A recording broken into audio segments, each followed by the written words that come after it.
নমস্কাৰ বন্ধু বান্ধৱীসকল, আজি মই ডায়াবেটিছ ৰোগৰ বিষয়ে আলোচনা কৰিছোঁ। ডায়াবেটিছ ৰোগ হ'লে কি লক্ষণ দেখা দিয়ে আৰু কি হোমিওপেথিক মেডিচিন ব্যৱহাৰ কৰিলে এই ডায়াবেটিছ ৰোগৰ পৰা সম্পূৰ্ণভাৱে মুক্তি লাভ কৰিব পাৰি, এই সমূহ বিষয় লৈ আলোচনা কৰিছোঁ। ডায়াবেটিছ ৰোগৰ প্ৰধান লক্ষণসমূহ হ'ল ৰোগীৰ দিনে ৰাতে পাচাব ঘনকৈ লাগে, বিশেষকৈ ৰাতি ঘনাই পাচাব লাগে। ৰোগীৰ ঘনাই পানী পিয়াহ লাগি থাকে, যথেষ্ট পৰিমাণে পানী খায় কিন্তু পানী পিয়াহ মৰি নাহে।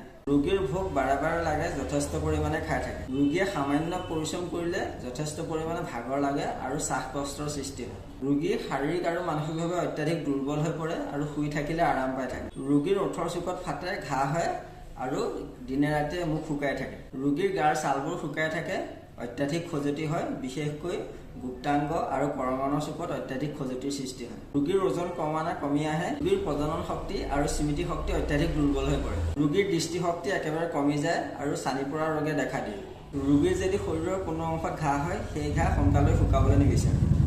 এইখিনি হৈছে ডায়েবেটিছ ৰোগত দেখা দিয়া লক্ষণ। ডায়েবেটিছ ৰোগত ব্যৱহাৰ হ'বলগীয়া হোমিওপেথিক মেডিচিনখিনিৰ ভিতৰত প্ৰথম মেডিচিনটো হৈছে জাইনেমা চিলভেষ্টা। যিসকল ৰোগীৰ বৰকৈ ঘনকৈ পাচাব লাগি থাকে, পাচাব কৰাৰ পিছত অত্যাধিক দুৰ্বল অনুভৱ কৰে, তাৰ লগত ৰোগীৰ শৰীৰত অত্যাধিক জ্বলা পোৰা কৰা থাকে আৰু ফোঁহা জাতীয় যদি অত্যাধিক চৰ্মৰোগ হৈ থাকে, তেতিয়া জাইনেমা চিলভেষ্টা অত্যন্ত উপযোগী ঔষধ হিচাপে ব্যৱহাৰ হয়। ডায়েবেটিছ ৰোগত ব্যৱহাৰ হ'বলগীয়া হোমিওপেথিকৰ অন্য এটা গুৰুত্বপূৰ্ণ মেডিচিন হৈছে চিজিজিয়াম। যিসকল ৰোগীৰ বা যিসকল ডায়েবেটিছ ৰোগীৰ অত্যাধিক চৰ্মৰোগ থাকে, বিশেষকৈ যিসকল ৰোগীৰ ঘামচিৰ নিচিনা সৰু উদ্ভিদ উঠে আৰু সেইবোৰত যদি অত্যাধিক খজুৱতি হয় আৰু যদি ডায়েবেটিছ হোৱা ৰোগীৰ গাত যদি অত্যাধিক গেলা ঘাঁ হৈ থাকে, সেইবোৰ বিভিন্ন ধৰণৰ মেডিচিন ব্যৱহাৰ কৰিও যদি শুকাবলৈ নিবিচাৰে আৰু যিসকল ডায়েবেটিছ ৰোগীৰ গাত অত্যাধিক চৰ্মৰোগ থাকে, সেইসকল ৰোগীৰ ক্ষেত্ৰত চিজিজিয়াম অত্যন্ত উপযোগী ঔষধ হিচাপে ব্যৱহাৰ হয়। চিজিজিয়ামে ৰোগৰ প্ৰতিৰোধ ক্ষমতা অত্যাধিক বৃদ্ধি কৰে আৰু ৰোগী আৰোগ্য পথলৈ আগবঢ়াই আনে। মুঠৰ ওপৰত যিসকল ৰোগীৰ অত্যাধিক চৰ্মৰোগ থাকে, সেইসকল ৰোগীৰ ক্ষেত্ৰত অন্য ঔষধ ব্যৱহাৰ নকৰি চিজিজিয়াম ব্যৱহাৰ কৰিলে ডায়েবেটিছ ৰোগৰ পৰা সম্পূৰ্ণভাৱে মুক্তি লাভ কৰে। ডায়েবেটিছ ৰোগত ব্যৱহাৰ হ'বলগীয়া হোমিওপেথিকৰ অন্য এটা গুৰুত্বপূৰ্ণ মেডিচিন হৈছে ৰাছ এৰোমেটিকা। যিসকল ডায়েবেটিছ ৰোগীৰ পুৰুষৰ লিংগৰ সন্মুখত অত্যাধিক খজুৱতি হয় আৰু যিসকল ডায়েবেটিছ মহিলাৰ যোনিৰ সন্মুখত অত্যাধিক খজুৱতি হয় আৰু মূত্ৰথলীৰ অসাৰতাৰ কাৰণে অসাৰে মূত্ৰ নিগত হৈ থাকে, তাৰ লগত পুৰুষসকলৰ লিংগৰ ওপৰৰ ছালচটাত দীঘলকৈ ফাট মেলে, অসহ্য জ্বলা পোৰা আৰু আমনি থাকে। যিসকল ৰোগীৰ ক'ব নোৱাৰাকৈ অজ্ঞাতাৰে পাচাব হয় আৰু পাচাব কৰাৰ আগতে অত্যাধিক বিষ থাকে, পাচাব টোপালকৈ হয়, অত্যাধিক পানী পিয়াহ থাকে, বাৰে পাচাব হৈ থাকে, পাচাবত যদি অত্যাধিক পৰিমাণে এলবুমিন নিৰ্গত হৈ থাকে, সেইসকল ৰোগীৰ ক্ষেত্ৰত ৰাছ এৰোমেটিকা অত্যন্ত উপযোগী ঔষধ হিচাপে ব্যৱহাৰ হয়।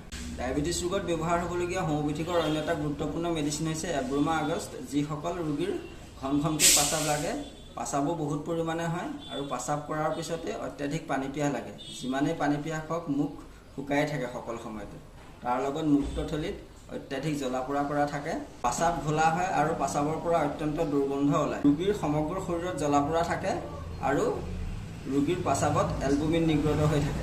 ৰোগীৰ পাচাব অজ্ঞাতাৰে হয়, পাচাব ধৰি ৰখাৰ ক্ষমতা নাইকিয়া হয়, ৰোগীৰ পাচাব কাপোৰৰ কাণেৰে নিৰ্গত হৈ থাকে। ৰোগীৰ ৰাতি পাচাব বাৰে লাগে, তাৰ কাৰণে ৰোগীৰ টোপনি ক্ষতি হয়। ৰোগী অত্যাধিক দুৰ্বল হয়, সামান্য পৰিশ্ৰম কৰিলেই মূৰ ঘূৰাই, অত্যাধিক কোষ্ঠকাঠিন্য থাকে। ৰোগীৰ দিনে ক্ষীণাই শুকাই নাইকিয়া হৈ গৈ থাকে। কেতিয়াবা ৰোগীৰ অণ্ডকোষ ফুলি উঠি ওলমি পৰে। মহিলাসকলৰ ঋতুস্ৰাৱ অনিয়মিত হয়, যিমান দিনত হ'ব লাগে তাৰ আগতে হয় আৰু ঋতুস্ৰাৱ হোৱাৰ 1-2 দিন আগৰ পৰা বা ঋতুস্ৰাৱৰ সময়ত তলপেটত অত্যাধিক বিষ হয়। ৰোগীৰ ঋতুস্ৰাৱ অলপ দীঘলীয়াকৈ হয়, ৰোগী অত্যাধিক দুৰ্বল হয় আৰু মূৰ ঘূৰাই। যদি এই লক্ষণবোৰ পোৱা যায়, তেতিয়া এব্ৰোমা আগষ্ট অত্যন্ত উপযোগী ঔষধ হিচাপে ব্যৱহাৰ হয়। ডায়েবেটিছ ৰোগত ব্যৱহাৰ হ'বলগীয়া হোমিওপেথিকৰ অন্য এটা গুৰুত্বপূৰ্ণ মেডিচিন হৈছে চেফালাণ্ডা ইণ্ডিকা। যিসকল ৰোগীৰ, বিশেষকৈ যিসকল ডায়েবেটিছ ৰোগীৰ ডায়েবেটিছৰ লগত ৰোগীৰ অত্যাধিক গেষ্ট্ৰাইটিছৰ সমস্যা থাকে, তাৰ লগত যদি ৰোগীৰ হাত ভৰি জ্বলা পোৰা কৰা থাকে, ৰোগীৰ অত্যাধিক ডিচেণ্ট্ৰি থাকে, ৰোগীৰ যদি পুৰণা জ্বৰ থাকে, সেইসকল ৰোগীৰ ক্ষেত্ৰত চেফালাণ্ডা ইণ্ডিকা অত্যন্ত উপযোগী ঔষধ হিচাপে ব্যৱহাৰ হয়। ডায়েবেটিছ ৰোগত ব্যৱহাৰ হ'বলগীয়া হোমিওপেথিকৰ অন্য এটা গুৰুত্বপূৰ্ণ মেডিচিন হৈছে এচিড লেক্টিক।